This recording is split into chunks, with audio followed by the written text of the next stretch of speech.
Alice's Adventures in Wonderland. Chapter 5. Advice from a Caterpillar. The caterpillar and Alice looked at each other for some time in silence. At last the caterpillar took the hookah out of its mouth and addressed her in a languid, sleepy voice. "Who are you?" said the caterpillar. This was not an encouraging opening for a conversation.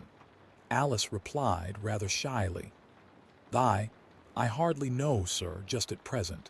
At least I know who I was when I got up this morning. But I think I must have been changed several times since then." "What do you mean by that?" said the caterpillar sternly. "Explain yourself." "I can't explain myself, I'm afraid, sir," said Alice. "Because I'm not myself, you see." "I don't see," said the caterpillar. "I'm afraid I can't put it more clearly."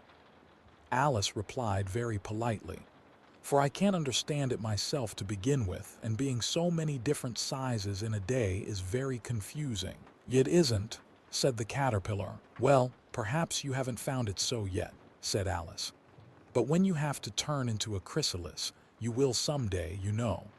And then after that into a butterfly, I should think you'll feel it a little queer, won't you?" "Not a bit," said the caterpillar. "Well, perhaps your feelings may be different," said Alice. "All I know is, it would feel very queer to me." "You," said the caterpillar contemptuously. "Who are you?" Which brought them back again to the beginning of the conversation.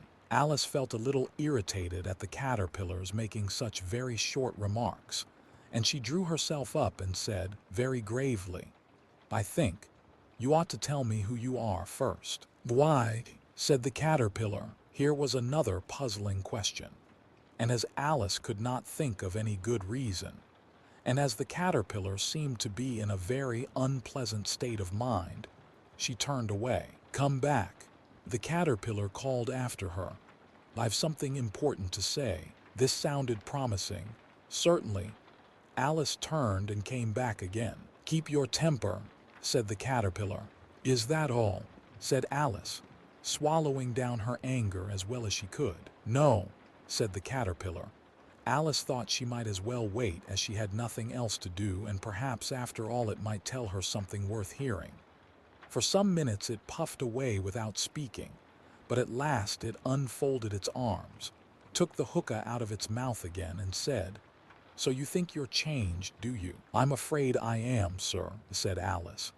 "I can't remember things as I used, and I don't keep the same size for 10 minutes together." "Can't remember what things?" said the caterpillar. "Well, I've tried to say, how doth the little busy bee? But it all came different," Alice replied in a very melancholy voice. "Repeat." "You are old, Father William," said the caterpillar. Alice folded her hands and began. "You are old, Father William," the young man said, "and your hair has become very white, and yet you incessantly stand on your head. Do you think at your age it is right?" "In my youth," Father William replied to his son, "I feared it might injure the brain, but now that I'm perfectly sure I have none, why, I do it again and again." "You are old," said the youth, "as I mentioned before, and have grown most uncommonly fat. Yet you turned a back somersault in at the door. Pray, what is the reason of that?" "In my youth," said the sage as he shook his gray locks, "I kept all my limbs very supple by the use of this ointment.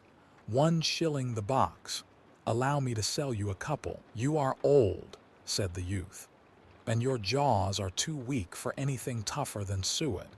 Yet you finished the goose with the bones and the beak. Pray, how did you manage to do it?" "In my youth," said his father, "I took to the law and argued each case with my wife, and the muscular strength which it gave to my jaw has lasted the rest of my life." "You are old," said the youth. "One would hardly suppose that your eye was as steady as ever. Yet you balanced an eel on the end of your nose. What made you so awfully clever?" "I have answered 3 questions, and that is enough," said his father. "Don't give yourself airs. Do you think I can listen all day to such stuff? Be off, or I'll kick you downstairs." "That is not said right," said the caterpillar. Not quite right, I'm afraid, said Alice timidly. Some of the words have got altered. It is wrong from beginning to end, said the caterpillar decidedly, and there was silence for some minutes. The caterpillar was the first to speak. What size do you want to be? It asked. Though I'm not particular as to size, Alice hastily replied. Only one doesn't like changing so often, you know. I don't know, said the caterpillar. Alice said nothing. She had never been so much contradicted in her life before, and she felt that she was losing her temper. Are you content now? Said the caterpillar. Well, I should like to be a little larger, sir, if you wouldn't mind, said Alice. 3 inches is such a wretched height to be. It is a very good height indeed, said the caterpillar angrily.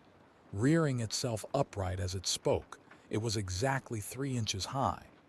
But I'm not used to it, pleaded poor Alice in a piteous tone, and she thought of herself. I wish the creatures wouldn't be so easily offended. You'll get used to it in time, said the caterpillar, and it put the hookah into its mouth and began smoking again. This time Alice waited patiently until it chose to speak again. In a minute or two, the caterpillar took the hookah out of its mouth and yawned once or twice, and shook itself. Then it got down off the mushroom and crawled away in the grass, merely remarking as it went, one side will make you grow taller, and the other side will make you grow shorter. One side of what? The other side of what? Thought Alice to herself. Of the mushroom, said the caterpillar, just as if she had asked it aloud, and in another moment it was out of sight. Alice remained looking thoughtfully at the mushroom for a minute, trying to make out which were the 2 sides of it, and as it was perfectly round, she found this a very difficult question. However, at last she stretched her arms round it as far as they would go, and broke off a bit of the edge with each hand. And now which is which? She said to herself, and nibbled a little of the right-hand bit to try the effect. The next moment she felt a violent blow underneath her chin. It had struck her foot. She was a good deal frightened by this very sudden change, but she felt that there was no time to be lost, as she was shrinking rapidly. So she set to work at once to eat some of the other bit. Her chin was pressed so closely against her foot that there was hardly room to open her mouth. But she did it at last, and managed to swallow a morsel of the left-hand bit. Come, my head's free at last, said Alice in a tone of delight, which changed into alarm in another moment, when she found that her shoulders were nowhere to be found. All she could see when she looked down was an immense length of neck, which seemed to rise like a stalk out of a sea of green leaves that lay far below her. What can all that green stuff be? Said Alice. Then where have my shoulders got to? And oh, my poor hands, how is it I can't see you? She was moving them about as she spoke, but no result seemed to follow, except a little shaking among the distant green leaves. As there seemed to be no chance of getting her hands up to her head, she tried to get her head down to them, and was delighted to find that her neck would bend about easily in any direction, like a serpent. She had just succeeded in curving it down into a graceful zigzag, and was going to dive in among the leaves, which she found to be nothing but the tops of the trees under which she had been wandering, when a sharp hiss made her draw back in a hurry. A large pigeon had flown into her face, and was beating her violently with its wings. Serpent, screamed the pigeon. I'm not a serpent, said Alice indignantly. Let me alone. Serpent, I say again, repeated the pigeon, but in a more subdued tone, and added with a kind of sob, I've tried every way and nothing seems to suit them. I haven't the least idea what you're talking about, said Alice. I've tried the roots of trees, and I've tried banks, and I've tried hedges. The pigeon went on without attending to her. But those serpents, there's no pleasing them. Alice was more and more puzzled, but she thought there was no use in saying anything more till the pigeon had finished. As if it wasn't trouble enough hatching the eggs, said the pigeon. But I must be on the lookout for serpents night and day. Why, I haven't had a wink of sleep these 3 weeks. I'm very sorry you've been annoyed. said Alice, who was beginning to see its meaning. And just as I'd taken the highest tree in the wood, continued the pigeon, raising its voice to a shriek. And just as I was thinking I should be free of them at last, they must needs come wriggling down from the sky. Ugh, serpent. But I'm not a serpent, I tell you, said Alice. I'm a. Well, what are you? Said the pigeon. I can see you're trying to invent something. I'm a little girl, said Alice, rather doubtfully, as she remembered the number of changes she had gone through that day. A likely story indeed, said the pigeon in a tone of the deepest contempt. I've seen a good many little girls in my time, but never one with such a neck as that. No, you're a serpent, and there's no use denying it. I suppose you'll be telling me next that you never tasted an egg. I have tasted eggs, certainly, said Alice, who was a very truthful child. But little girls eat eggs quite as much as serpents do, you know. I don't believe it, said the pigeon. But if they do, why then they're a kind of serpent, that's all I can say. This was such a new idea to Alice that she was quite silent for a minute or two, which gave the pigeon the opportunity of adding, You're looking for eggs. I know that well enough. And what does it matter to me whether you're a little girl or a serpent? It matters a good deal to me, said Alice hastily. But I'm not looking for eggs as it happens, and if I was, I shouldn't want yours. I don't like them raw. Well, be off then, said the pigeon in a sulky tone as it settled down again into its nest.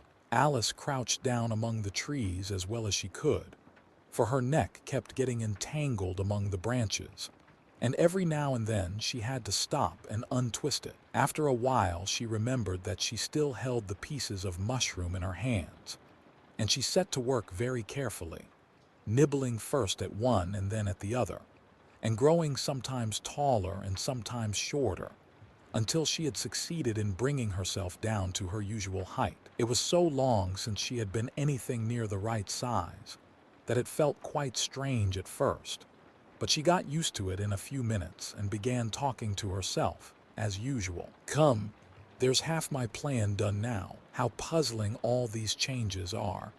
I'm never sure what I'm going to be from one minute to another. However, I've got back to my right size. The next thing is to get into that beautiful garden. How is that to be done, I wonder? As she said this, she came suddenly upon an open place with a little house in it about 4 feet high. Whoever lives there, thought Alice, it'll never do to come upon them this size. Why, I should frighten them out of their wits. So she began nibbling at the right-hand bit again, and did not venture to go near the house till she had brought herself down to 9 inches high.